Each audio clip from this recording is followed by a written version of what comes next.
عکس مورد نظرمون رو وارد فتوشاپ میکنیم، 2 تا کپی از لایه‌مون میگیریم، لایه بالایی رو خاموش میکنیم و سراغ لایه میانی میریم.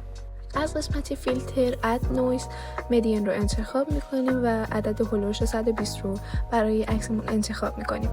مجدد از روی لایه‌مون کپی میگیریم و با زدن کنترل A کل عکس رو سلکت میکنیم و با کلیک راست گزینه فیل و کانتنت رو میذاریم روی 50% خاکستری و اوکیش رو میزنیم و بعد میریم توی بلندینگ مود لایه‌مون و اون رو به اوورلی تغییر میدیم. دوباره وارد پنل فیلتر میشیم، نویز اد نویز، یک مقدار نویز هولوش 4 الی 5% وارد میکنیم و بعد از اون میریم تو قسمت بلر، گاسیان بلر و یک عدد تقریبی بین 1 الی 2 رو به عکسمون اضافه میکنیم. حالا چشم لایه بالایی رو روشن میکنیم و میریم توی فیلتر، آدر و های پس رو به این مقدار وارد میکنیم و بعد مود لایه رو به لینیر لایت تغییر میدیم و 3 تا لایه‌ای که ایجاد کردیم رو توی یک گروه قرارشون میدیم.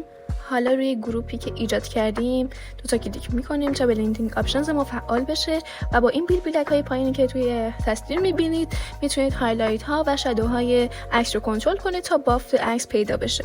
در نهایت هم برای گروپمون یک ماسک سیاه میسازیم و با براش سفید روی عکس میکشیم تا روتوشمون اعمال بشه.